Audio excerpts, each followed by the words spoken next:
bass. They also call them stripe, and they get fairly large. 3 pounds is about average for a large one. And a lot of people, when you say white bass, they know what you're talking about. But if you call them a stripe, a lot of people get them confused with a striper, which is much, much larger, but they're related. But a stripe or the white bass is the littler of the 3 main ones. There's also a yellow bass, which looks like a white bass, but is even smaller than this. But the white bass, or the stripe, is what this is. This is what's called a striper, or a rockfish. And although it's in the same family as a white bass, as you can see, they get much, much larger. But a cross between this and the white bass is what's called a hybrid. And I don't think they reproduce naturally. They have to be made. They crossbreed in hatcheries. I don't think they reproduce naturally and become a hybrid. I seem to notice, it may just be a personal preference, but it seems like, in my case, a lot of people will paint a fish just solid white, like the smallmouth, which I'll do that too. But on some fish, you have natural markings, and I like to reuse natural markings, because it seems like you get overall a more natural looking fish. That's not saying you can't do a good job just by painting the fish white and putting all the marks in. But to me, I've learned it just seems like to me I have a better looking fish when I utilize natural markings on the fish whenever they show. When it just has a more natural appearance. Now on a smallmouth fish like your little red eyes or some of your, or even like your rockfish, if I see a natural stripe pattern, I'll use a Sharpie pen after I seal the fish. You can tell this has been sealed. Use base coat sealer or sand sealer. Both of those will work. People used to use shellac. Just whatever your preference is, as long as you seal the fish with a good sealer. But you'll see the natural marks, and we're going to go ahead and put those in with a Sharpie pen, just wherever I see them. I'm going to have to still put in some of your own marks. Places where the spotting faded out and didn't show through. But now they're more like just a big spot, but at the same time, remember how they are on a striper. You may have a similar looking mark. The thing I wanted to mention was you can see I had severe scale loss there, and what I did, I used a maxi scaler, and I used the appropriate size to reproduce scales that had slipped off the fish. So you can still do that. And if you wanted a double-sided fish, that's where both sides show. You may make an incision down the back and still have good results by covering over it with the scale, the maxi scaler. What I'm doing now is I'm going to take the time to gather up as much reference material as I've got. It's worth it. Sometimes you can't, when you go by memory alone, it may be faster, but you may have inadequate results. So I'm going to take the time to gather up reference material. And sometimes it almost looks just like what you would put on, say, a little red eye or a big striper. A lot of times at the end of the scale, I'll put a looks like the arrow's pointing this way. A lot of times, a lot of people will paint them with arrows pointing that way, but a lot of times, to me, it's almost like an arrow pointing into a bottom of a round, like a bowl. As you can see, at the back of the scale, I went like this, and then like that. And I see that a lot.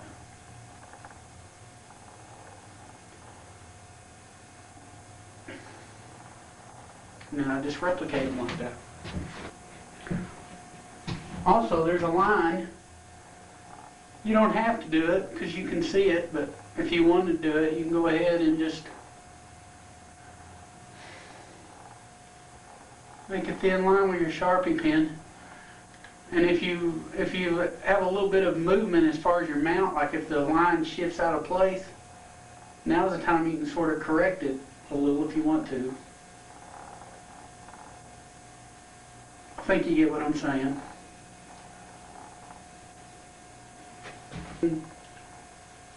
More likely I'm going to skip a row of scales and then put a row of dots and then skip another row of scales. There's supposed to be 3 up on top and then 3 main above and then 3 below.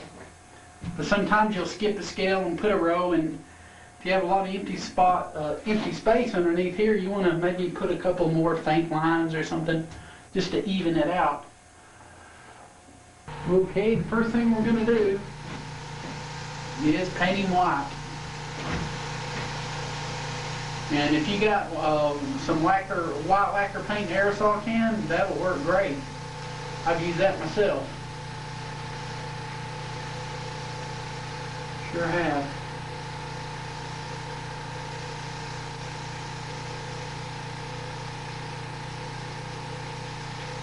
Now what the Sharpie pen will do, it'll bleed through the white and the white pearl that you put on.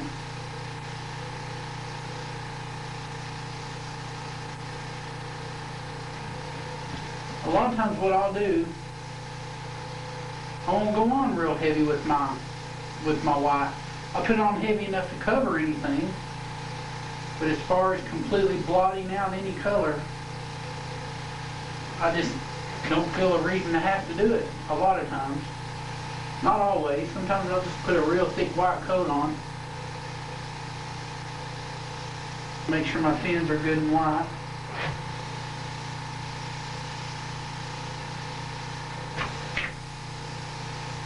Plus I put some epoxy sculpt there, and you don't want that. I use a gray colored epoxy sculpt, and I don't really want it to show like that. So I'm probably going to go a little heavier just for that reason alone. But that's the good thing about the Sharpie pen. You can go pretty darn heavy.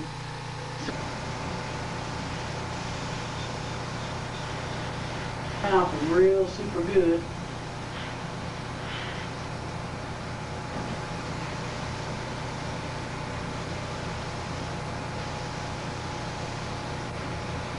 No dead skin look anywhere. You make sure it's covered up real good. Okay, now I've got white pearl, or if you can find something even pearlier than white pearl. This is actually pearl white. It's supposed to be about the pearliest stuff you can get, but white pearl is perfect for this.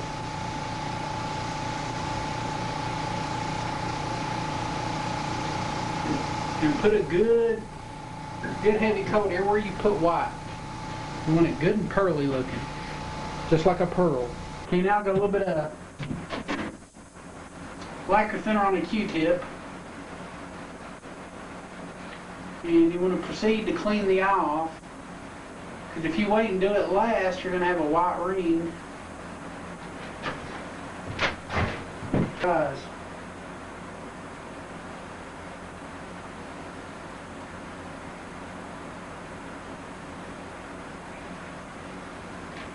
So roll it one time, preferably on a paper towel and not your pant leg, and clean your eye off as good as you can.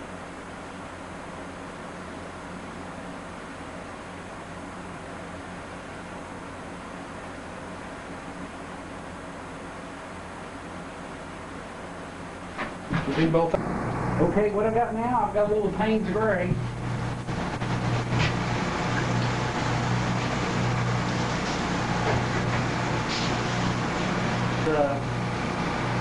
Just put a color there, about a light to medium. I want to go around the eye. The fish ended completely out by the time you get to the pectoral fin. So about midways down the fish, you kind of want it faded out before you get to the upper belly. And So it's real easy to put this color on too heavy. And I chose to use Payne's Gray. Other people might use blue. But the Payne's Gray is basically a blue anyway. So, now we're going to go over this with gray also. And then eventually we're going over a black-green, which will be the color that we're going to use for the markings. So that's going to be my final shading for the back. So keeping that in mind, plus it's good to remember that this is a white fish in general. It's got a white background, much like the rockfish or the hybrid. And I know me personally, I have a tendency to overpaint these fish and make them too dark. And you've got to, it kind of helps to remember that the fish is basically white, and that may at least help a little as far as putting the color on too heavy.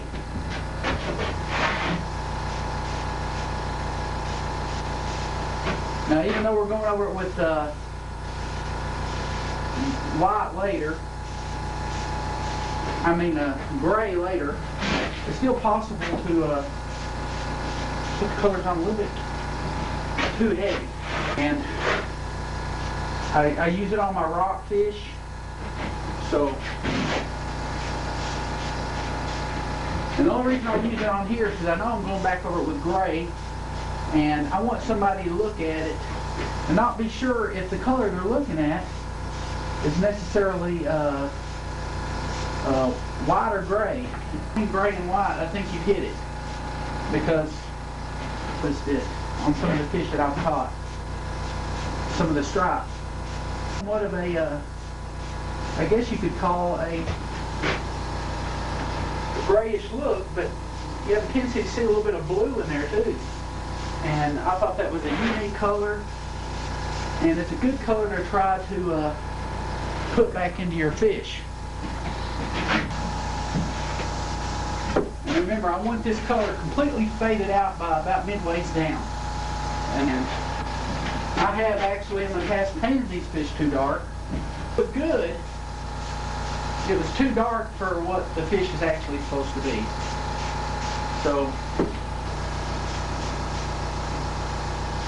definitely right here, even on dead fish, I've noticed kind of a blue pearl color right here on the gill area. So we want to get the cheek area. And I would say about a light coat, a medium to light coat. But the main thing is you want it to fade out by the time you get to the pectoral fin.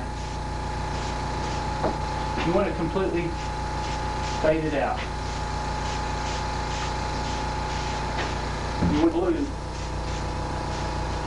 Now you need to go ahead and put this color maybe a little heavier on the fins. Especially the upper fins, a little heavier on the upper fins.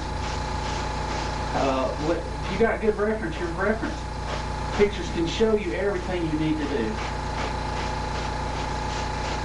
And I believe it's better to err on the light side, because a lot of times I've noticed with me, a lot of times I think I'm painting the fish too light, when in actuality I'm not.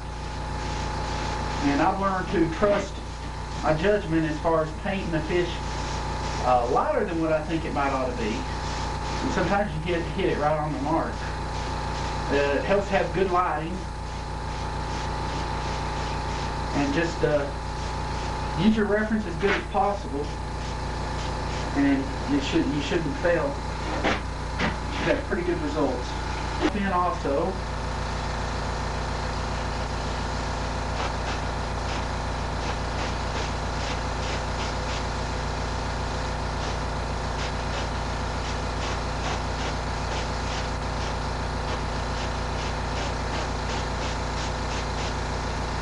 and essentially you want the anal fin is about as dark as you want all the other fins. A light to medium coat is fine. just a little bit, but not much, on the pelvic fin.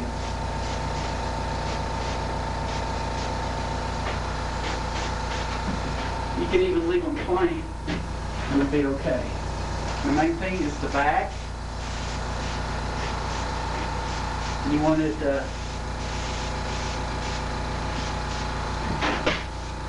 the top of the back you want about maybe about as dark as you have the fins. And then after you get about an inch below, then you want to make sure you're fading out by the time you get to the about halfway down the fish. You want to definitely be about faded out.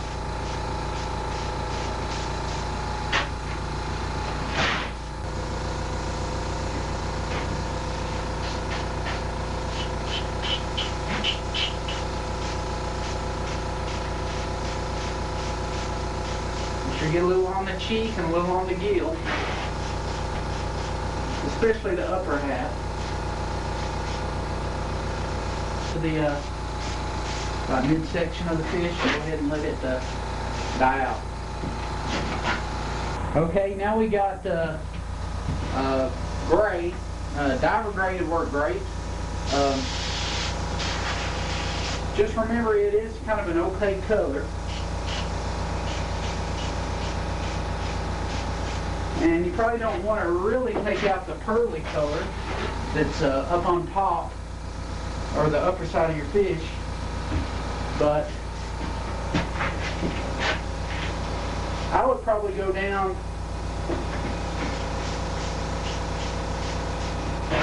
now. Remember, we're doing a toning kind of operation.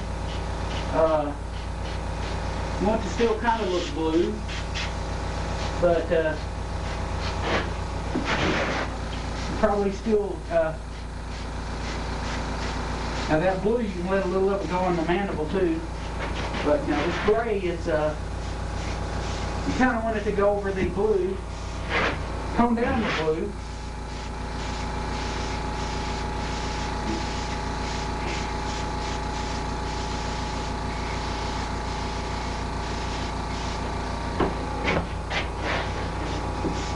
and most of them will work on the upper part of the fish.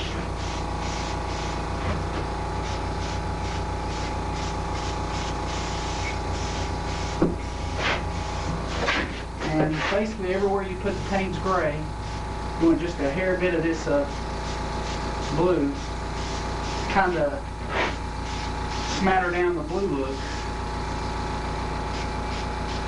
although not completely.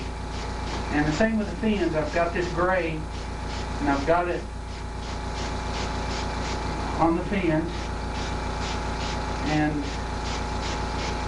basically what it's doing is making the fin where it's not such a blue color, but more kind of where you have to look at it and get kind of a double take to see whether it's actually blue or gray. And when you achieve that level of color, then that's what I'm shooting for.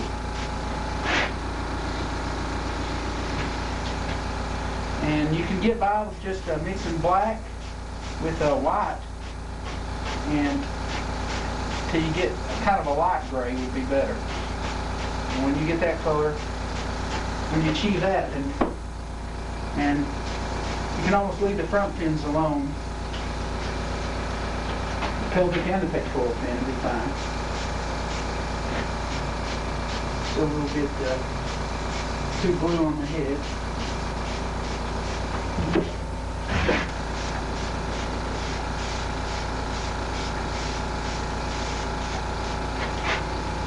Okay, I've kind of toned it down. There's still a little bit of blue looking, and that's okay. But I have taken a lot of the blue out, and that was my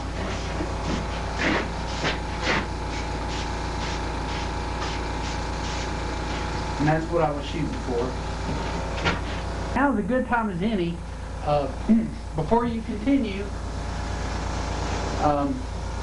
if you think the fish is a little dark, mist a little white on there, and then go back over with more of your white pearl,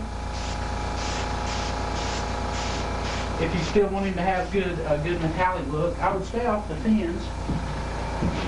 But if you're wanting to keep things pretty light, now's as good a time as any to go ahead and reflect that. And white pearl is not really a good covering agent, but it may help a little. But you could mist with your white and then go over your white with your white pearl until you get your desired darkness of your fish before you proceed forwards to putting your other markings. Just like you do if you were doing a skin mount, like a skin mount bass. You know how you whiten the belly? You can ensure that your belly is wide enough. Stay off your fins and go up to about your pectoral and then fade out. You want to keep most of your colors on the upper end of the fish. And basic color of your stripes and your rockfish, you want them to be basically white. You want a white background on them. So to ensure that you don't darken the fish, now's a good time to make sure that everything is light enough and not too dark. Okay, now I've got violet, and what I like to do is put a few drops of red in it to make it a little bit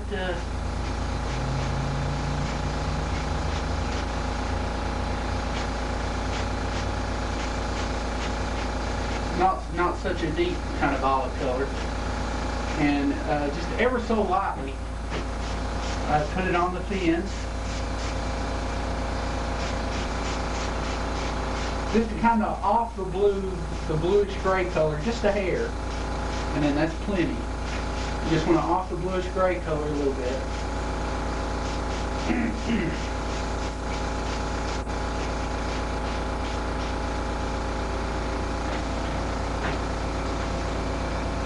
And I don't even worry about the pectoral and pelvic fins. I like to go along the lateral line a little above and a little below.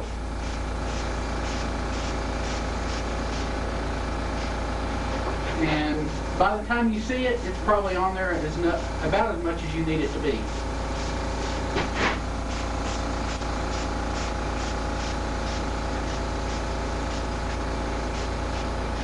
And you can put it on the cheek and the gill also, just a little.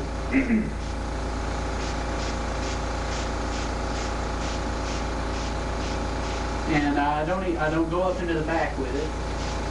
Just a little above the lateral line and a little below.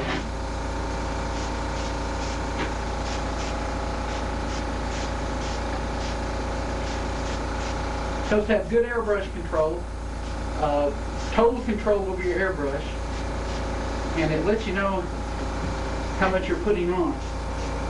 I've put on enough. Okay, I've moved the fish in an attempt for you to maybe see the violet a little bit better. And it's a little bit noticeable. Okay, now I've got a color called bronze. And what I like to do is go right along the upper belly. It's a bronze metallic.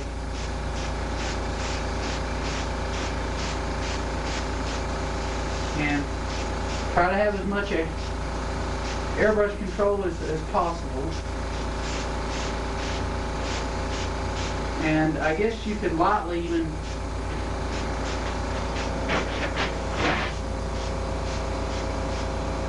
a lot of times it shows,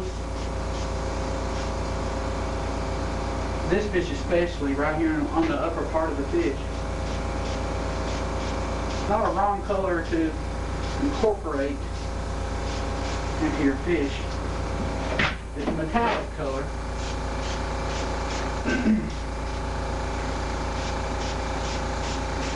Here again, you got to look out for your intensity. I tend to do this fin.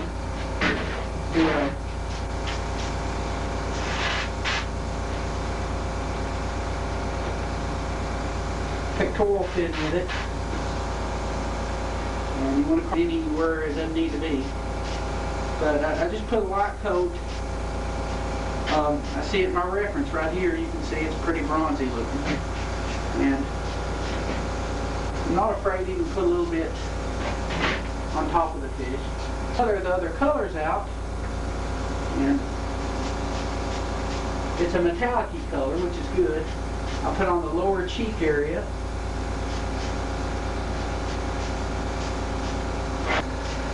It's not wrong to be able to see it, but I don't want to smother out my other colors that I've put on.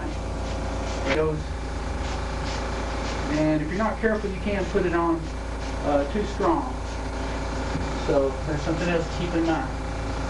You just got what's going to either make or break the fish, and well, it's what ties everything together. What I've got here is black-green. Black will work, but you'll have maybe a little bit darker fish. I like black-green basically because it does have a little bit of a green type of an effect to it. Now the first thing I want to do is do the stripe here, or the lateral line. And basically,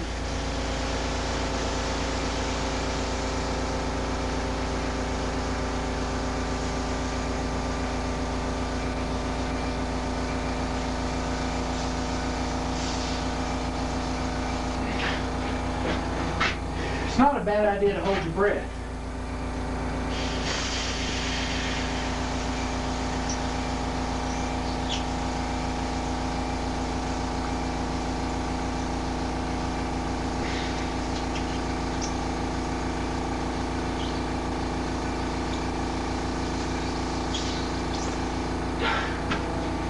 Okay, I could have done better. You want to take your time and do it as good as possible, but it'll work. About 3 barrings above and three stripe patterns below, if that makes any sense. I don't know if you can notice it, but I can actually still see my stripe pattern. And what I'll do, I'll take a little bit of the back of the preceding scale, and then I'll put like 2 dots. Back of the preceding, the back of the scale. I'll show you. Oh, let's see if you're in the camera here. So where it's round, I'll take the middle section of it and then put 2 dots in front of it. That may be different than what a lot of people do, but I do my rockfish, my red eye, and everything that way. A lot of people make an arrow pointing that way, but sometimes that looks a little fake. Although I've seen reference pictures that show that. I guess, but that was on a rockfish. But the same pattern kind of applies. My rockfish even look good with this kind of detail technique.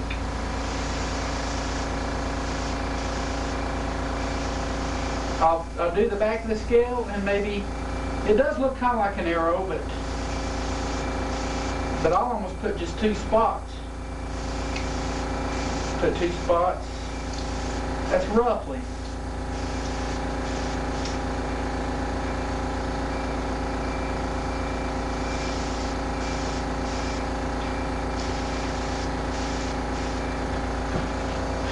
And you're taking about 1/3 of the middle of the back of the scale.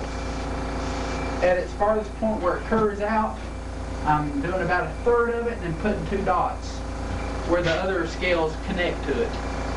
And it's almost like an X.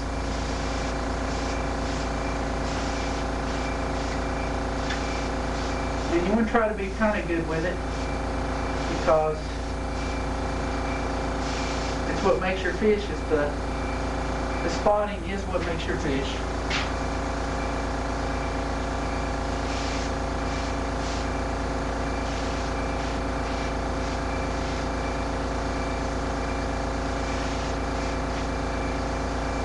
A little bit imperfect. It's actually probably more accurate that way, because all fish are not perfect. As you get towards the head, you want them to get smaller. and eventually turn into dots and fade out.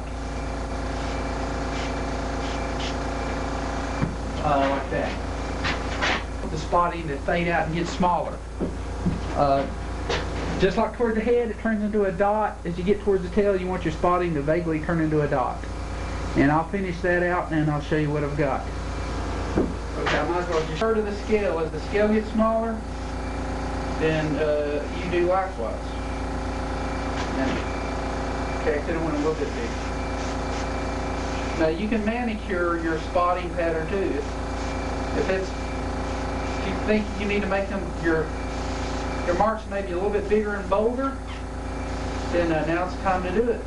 Then you go up, you skip a row of scales, and I like to start in the middle of the fish and do it again. See what I'm doing?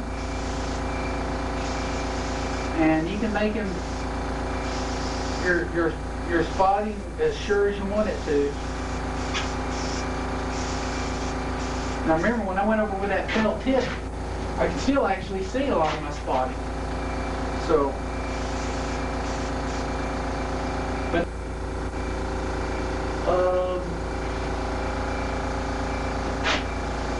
more major rows scales, and so I'm going to skip another row of scales and go up and do the same thing. And I'm going to show you more up close exactly what I'm doing. Depending on which way the fish is turned, you've got a scale like that, and then you've got a scale.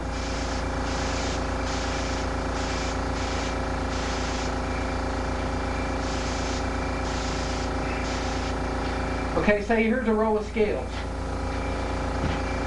Now what I'm doing, say this is the middle row of scales, this scales we're working on. Okay, what I'll do is cover the back of it. Now right here where the two scales intersect in front of it, I'll put a big dot like that. And that's how I'm doing it. Taking about a third of the back of the scale, and then where where the row of scales above and the row of scales below intersect at the end, I'll put a dot. Now what a lot of people get their arrows from is right there, like this. But I think it looks better just to trace a little bit of the third of the back of the preceding scale and put two dots. That's how I like doing it.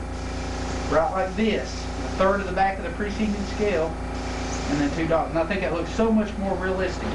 I use that on my red eye, my stripers, have awesome results. And I don't even much mess with the arrows. It's just too pointy looking. But, okay, this, I tapered out the dots and I kind of just faded out into the upper head. But we've got one more main row of spots up here. I don't worry. The intensity above the lateral line, I'll let them just be pretty good and dark. But as you get towards the belly, where the belly is white, you want to fade out on your intensity of your stripes as you go down.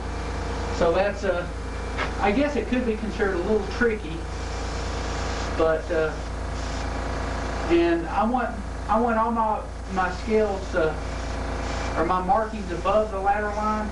I want about the same width. I don't change much. And here again, I'm taking the back, putting two dots, and you can make it where it doesn't look like two dots. You may want to do that, or you may want to choose to do the arrow, do a row and make it a arrow point in. But to me, that doesn't look quite as realistic as the two dot technique.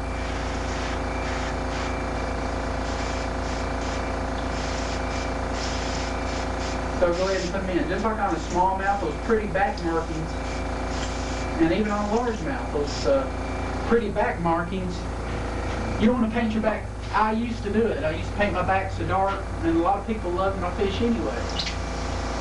My back would be so dark that it kind of saved on work. I didn't have to do the very markings on top of the back. But I found out if you don't cover those markings up and let them show, then you've got a real good looking fish with more detail. Because if you look at your reference pictures, you see all this stuff. And I was like, well, why should I cover it then? And so that was my thinking on the matter.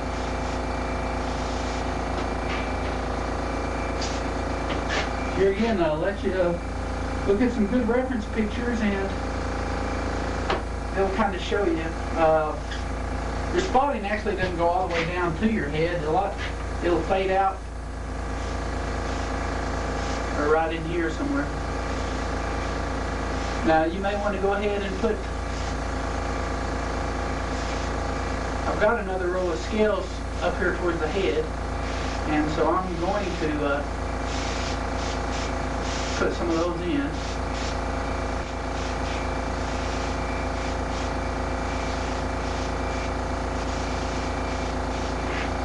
Just right in here. If you've got another row of scales showing, go ahead and put your marking up in there. It's way up towards the top of the scale.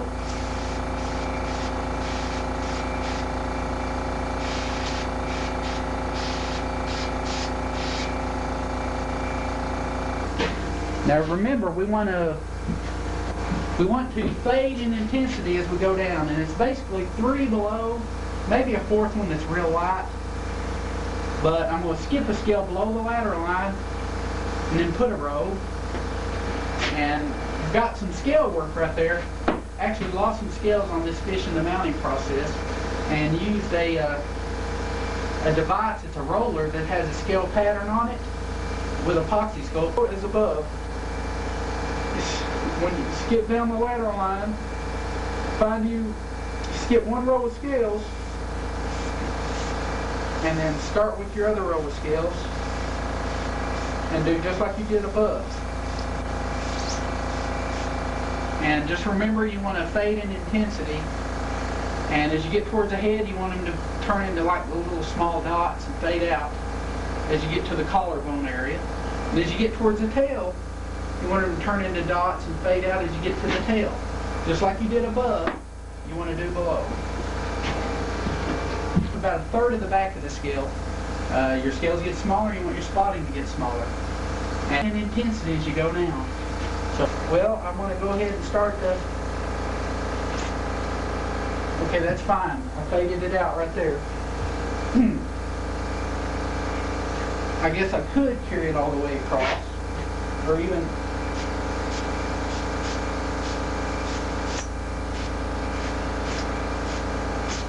put a little spotting here and there.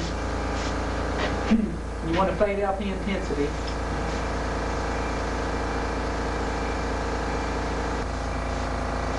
Make this one a little bit more bolder. It's a main stripe, I guess you could say.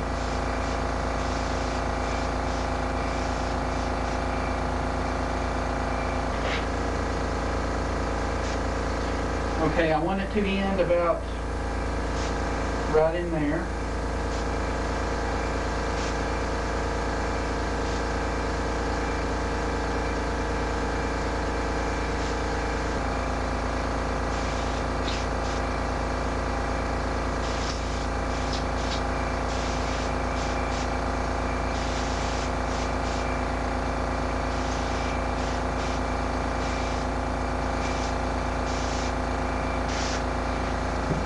Okay, and about one more. And you want to fade in your intensity as you get down right in here.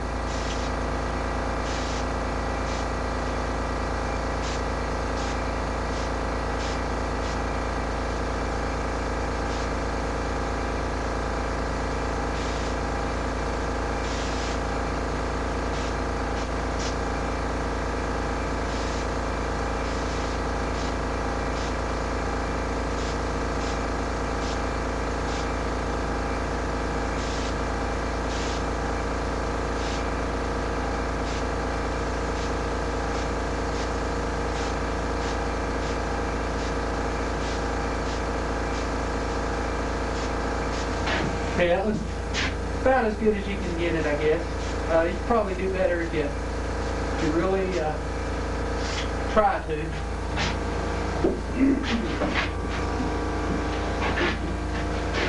And you can see how I kind of phased in towards the bottom. My marks aren't as intense. I've gotten the habit of putting my body details and the head details on the head. I'll do that first before I darken my fins up and before I even darken my back.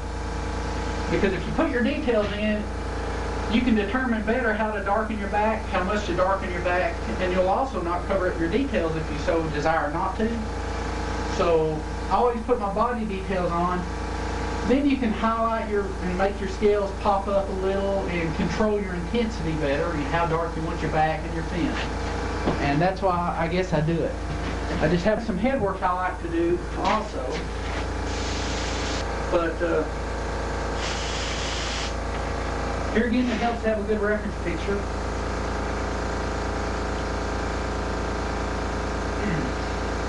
Personally, I tend to kind of want to darken this back in here.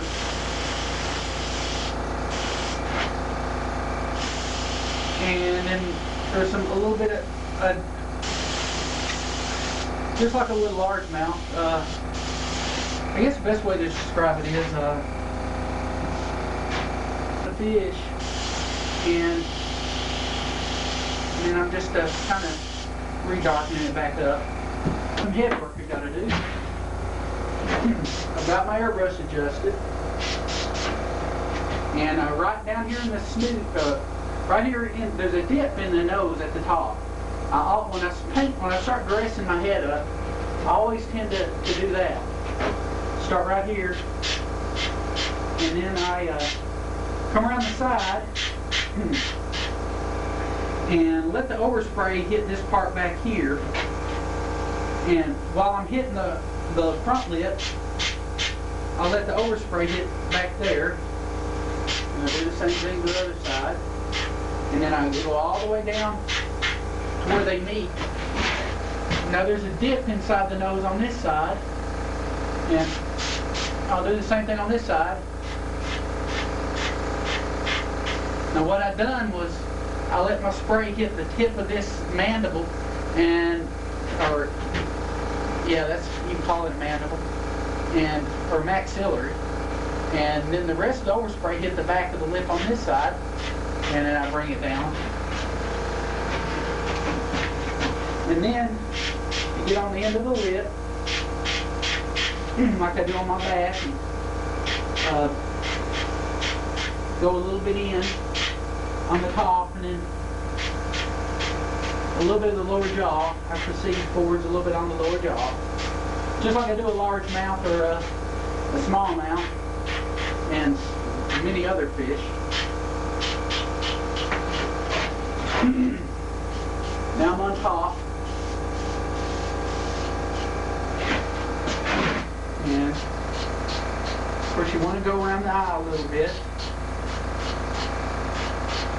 Now you can even use a reference for your intensity on this fish. Let reference be your guide even on your intensity.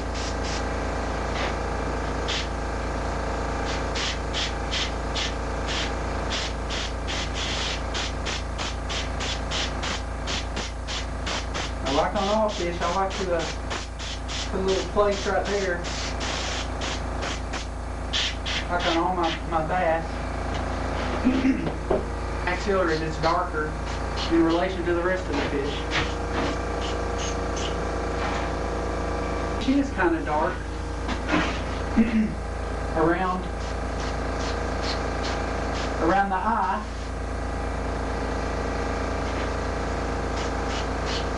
When it kind of comes up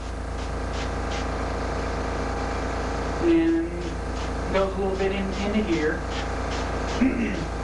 Now we may put a little bit more sparkle on later around the head, because a lot of times it does show. Same thing to the other side. Okay, now with our black green, go ahead and adjust it, and I'm going right down the very back of the fish.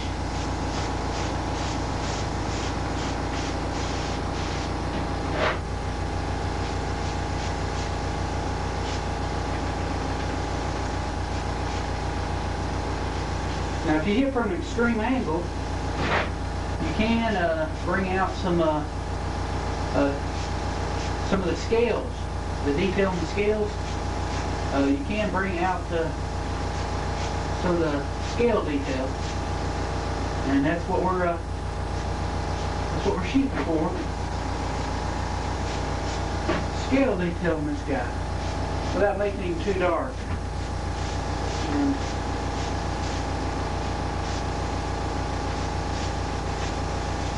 And the best way to do that is hit from an extreme frontal angle. I mean, you want to just glance the tips of the scales, and you'll bring the scales out. And in essence, it's giving you what you want. Now notice when I go across the top of the fish, I'm hitting the base of the, I'm hitting a little bit of the base of the dorsals.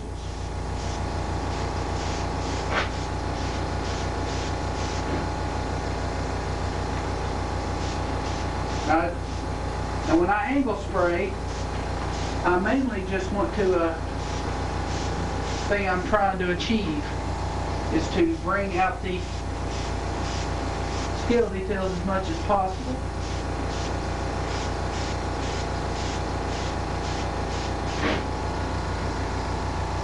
Without darkening the fish up too much.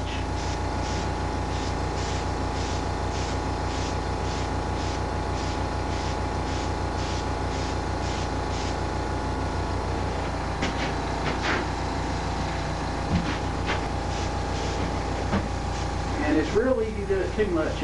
I've been real guilty of that. And your hybrids, it's always, for me, that's been my trouble. Is a natural inclination to make them a little bit darker than what they need to be. It's easy to do it. But you got to remember, most of the dark you want it right up on top, and you don't want to go so dark as to cover up your details on your back, because that's why you put them on there, so they be there. You want them on there, in other words.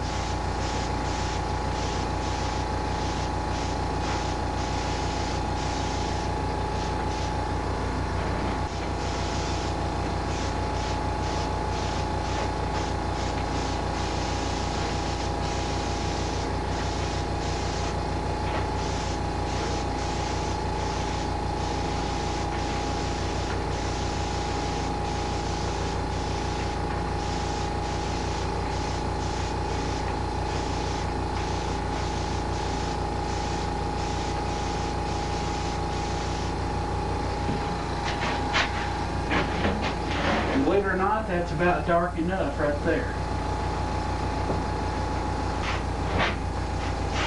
Get your fins from an extreme frontal angle.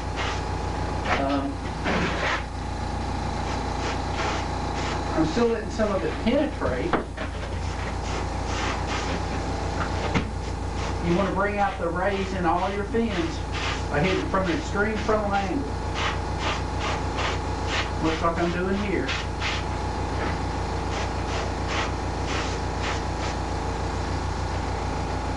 And the same with the, I'm going to bring the rays out, go from the outer, go from the top to the bottom, make sure those rays are out as far as they can possibly stick out. And I'm going to readjust the fish to do the other pectoral fin here while we got it like this. However you got to turn the fish to highlight the rays on the fins.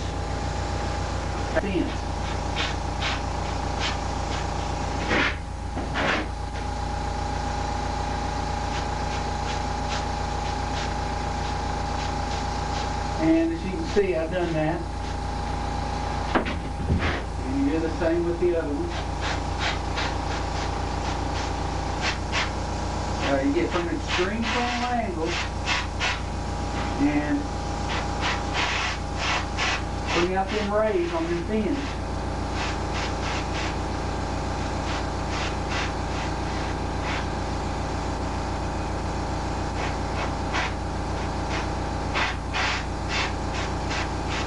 Or an upwards angle to highlight those fin rays.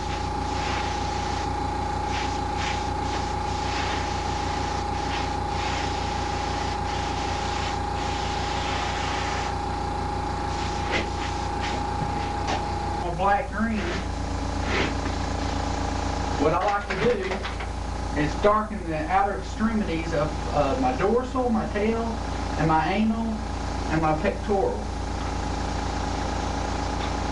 And I suppose a lot of people even do the pelvic, but I tend to leave it plain. Come in between the spines and like this, and make it look as natural as possible. I do a swirling counterclockwise motion and come down in between each one of these dorsals. And it's mainly the spinal dorsal that I do that to. And then if it's too loud on the outer corner, I may even go back over and angle spray the fin a little bit more to try to bring it back in.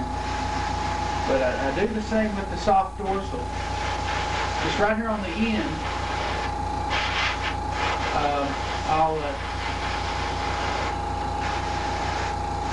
I try to make it look as natural as possible.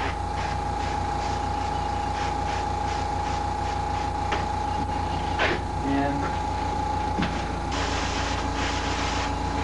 so I come in just like I did on the dorsal.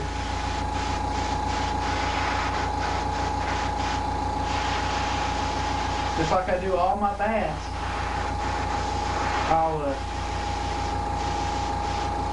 The back is the darkest spot, so I make sure that even the top of the tail is a little bit darker. And then the extremity, I go in and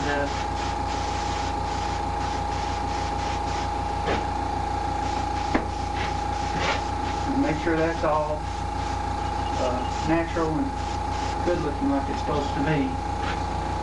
The anal the same way. And just the outer extremity. Right here on the end of the fin. Where the spines kind of break off into rays, I'll tend to darken that. Just like on the dorsal. Angle spraying on the cheek, but if you think there's a few more scales that can maybe be brought out by a little bit of angle spraying, feel free to try it. Of course, even this fin, I'll do right here up in at the upper third of the fin.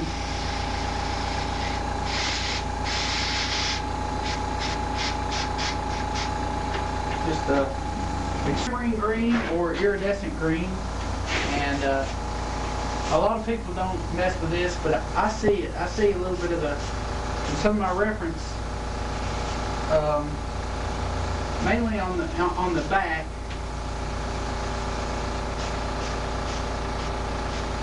I see a little bit of this iridescent green. And I know a lot of people don't mess with it, but you want to be, and here again, you want to be afraid to put it on. And I stop at about the lateral line. Do iridescent blue.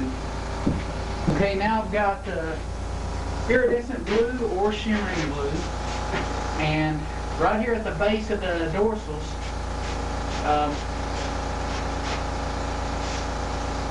I definitely want this blue to show up. I want you to look at it and be able to see it. You don't want to get too strong. Now move the spiny dorsals with it. In between the spines, And you just want to be able to see hen of it. And on the soft dorsal, here again towards the base of it, towards the, not so much towards the outer extremity, but you just want to be able to see it glare. Same with the tail. You want to see a little bit of a blue sparkle, I guess you could say. Same with the anal. And even the pectoral, or I mean the pelvic fins. Although we didn't put a lot of color, even where we put the iridescent green, we want this to fade into that yellow on the side. And even a little along the back. And right here on the gill and the cheek.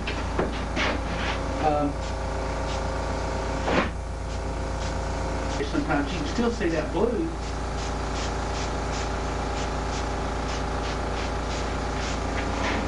So, okay, now, paper towel, and I'm going to paint the gills. So I want to stick this in the mouth so extra paint doesn't shoot out of just a little bit of red.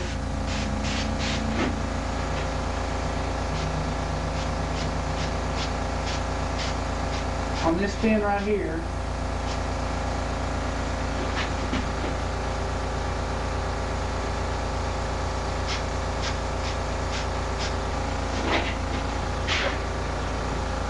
And what we do is hold the fish up by the stick. You know, you shoot screws to the stick into the back of the fish. But just to show you, you can just turn the fish however you got to get at the gills. Okay, there's also some junction areas around the mouth and the lower jaw and in between the cheek and the gill, and you can miss a slight misting of red there if you want to. That's very front of the fin. I do my smallmouth this way too. With just the very leading front edge of the pelvic fin to be white. And then I'm basically done. Now you clean your eye off. Q-tip on lacquer thinner. And just like I did earlier when I put the white on, I'm going to go over my eye again. When you put Q-tip on lacquer thinner, you want to roll it at least once in a paper towel or a cloth or something, because if you don't, it'll run. And when it runs your paint job. So just be careful and keep that in mind. Now you gloss the fish. Do is set the paint with gloss top coat, or you can use whatever kind of gloss you want. And then I'll literally go back after I set the paint. I'll literally go back with polyurethane and a brush and put on a good coat of this to give the fish a lot of depth and shine. And if you're not careful, there's glosses out there that you can get at your store that aren't the right stuff. They've got too much shimmer. You want a little bit, you want shine, but you want depth. And there's stuff out there that has too much of a mirror-like shimmer, and it reflects everything behind you. So you want to try to stay away from those. But you can pull out on your airbrush, you can pull out on your needle, and it'll spray just full blast when you do that. And but that's what I do. And then I set my paint with my polyurethane gloss, and I'll go back with set my paint with a gloss top coat, and go back with the polyurethane gloss. But this is how I paint my